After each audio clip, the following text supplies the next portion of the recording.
I talk a lot about the entrepreneurial lifestyle, and you as an entrepreneur can understand the importance of living that way.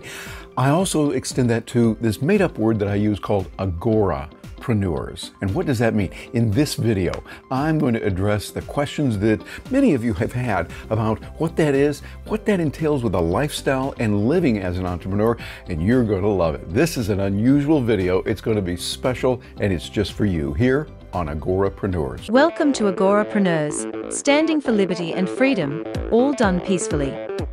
Now, here is your guide, Terry Brock. Hi, I'm Terry Brock, and I'm your leader, your guide here on this journey in Agorapreneurs. Now that's Agora, A-G-O-R-A, and preneurs. Now the preneurs part comes from entrepreneurs. Yeah, I've always been an entrepreneur since I was a little kid, and that's what I want to talk with you about today, about what that means and how it can affect your life and how it probably is already, kind of giving some clarity on where I've come on my journey thus far, and then where you will be able to grow and how we can do this together. I really appreciate the feedback I'm getting from so many of you saying, Terry, I love the concept. We love what you're saying. Really practical information on technology and on how to live life, on sales and marketing, the right mindset. And we want to know a little bit more about what you mean Agorapreneurs. Well, again, it's a word that I came up with. Gina Carr, my partner, and I were sitting around the kitchen table one Sunday morning, as we often like to plan and think about the week ahead. And we came up with the idea of using Agora and then preneurs, entrepreneurs. But Agora, if you go back and look in the dictionary, check it out in Wikipedia, it's the idea of open spaces, a Greek word. And it means that you're living voluntarily. That's a key term.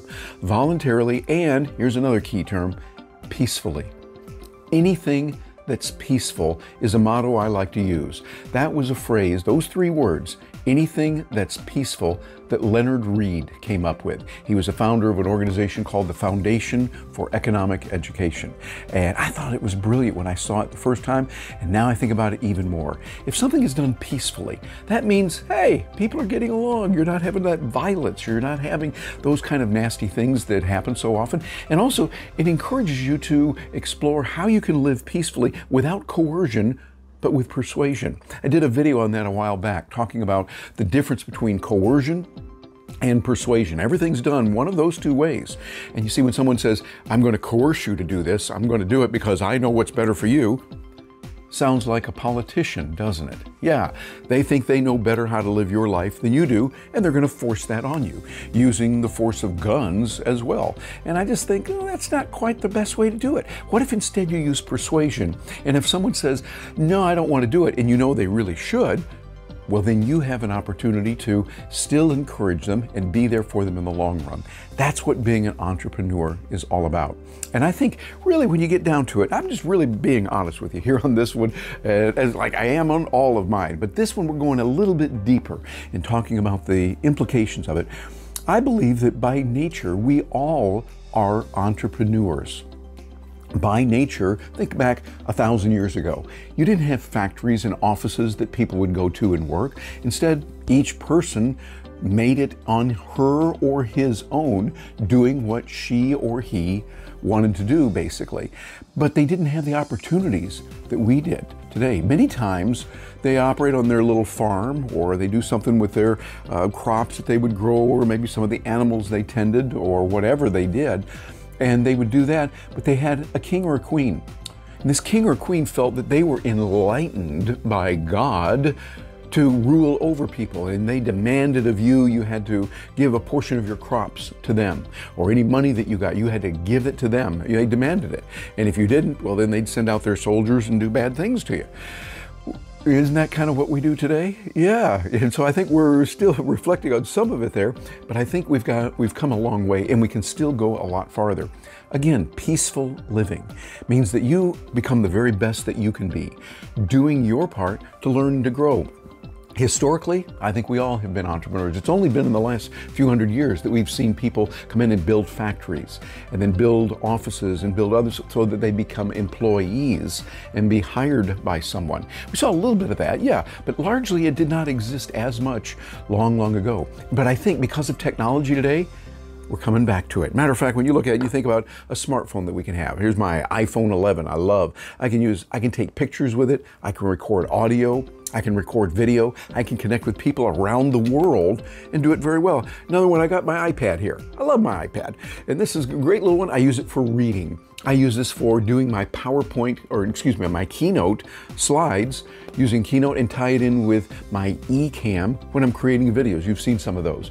And it gives me the ability to do much more than we could otherwise. And it gives you, as an entrepreneur, the ability to compete successfully with people that have a lot more budget, a lot more money to build more elaborate presentations. Now you can build those elaborate presentations, either by doing it yourself, coming up with it in your mind, or you can hire somebody that can do it very quickly, faster than ever before, and you just use some buttons to go through. A lot of the things that I do in life is teaching people how to do that. And I think that's the real beauty of what we have as environmentally sound entrepreneurs, people who are in tune with what's going on with the full environment. We're able to do a lot. And I think it's going to be grounded in a very important concept of philosophy. This is something that I don't see enough of in our world today. And here at Agorapreneurs, we're going to be doing that, talking about the philosophy. Why are you doing what you're doing?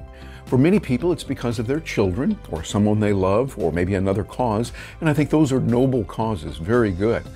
I find also many people do it because they believe in a philosophy of peace and never initiating force and coercion.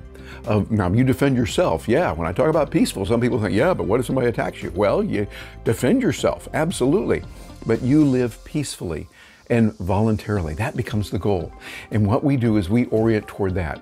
It's a philosophy of we're going to create abundance. Matter of fact, these objects that you see here on my shelf, this is Maneko Neko. This is from Japan, and it has something to do, you see this in a lot of shops, of bringing in money and being able to create a good environment so that you create money by making other people happy. And also below this is something that my sister made. Thank you very much, sis. I appreciate you doing this many, many, many years ago about a karate. I didn't study karate, I studied judo, but it still reminds me of the discipline that's required in that. And being an entrepreneur means discipline is something you're going to do. You're going to exercise. Oh, and by the way, also, here's another one I've shown you a few times in some of my videos, a genuine mini ball from the Battle of Atlanta. This is back during the Civil War. The mini ball was an actual weapon that they used, was pretty destructive. And both sides, the North and the South, had it, and they'd shoot at each other a lot. Matter of fact, they have so many now, they have these mini balls crashing in the air. Well, I draw a lesson from Dr. Stanley, who was the best prof I had in the MBA program. And he said, when you see everybody doing something, don't do that. Stay back from it. Get away from it. If everybody's using these same mini balls, you want to get over here and do something else to get a better advantage. By the way, that Dr. Stanley was Dr. Tom Stanley, and he went on later to write the Millionaire Next Door series. And I always will be appreciative of him. He's no longer with us here, but he really helped a lot, helped me in that. And he talked about that entrepreneurial lifestyle, whether you're in a larger corporation or on your own. So you see, you can still be an entrepreneur. Many people will call them intrapreneurs if you're doing it on your own. So I encourage you to do that. And I want to hear from you. What do you think? This video is just a little bit different than what I normally do. And I wanted to give something special so that you could understand what it means to live an entrepreneurial life, what it means to be an Agorapreneur. I look forward to hearing from you. Please like and follow us here. We want to hear from you. If you're catching this on our podcast, let us know how you're listening to it, how it's experiencing for you. If you're catching it over on YouTube or Facebook or LinkedIn or Twitter, or wherever we might have this posted, we want to hear from you. Thanks for contacting me, and I'll look forward to hearing from you. And I wish you a strong, wonderful Agora experience.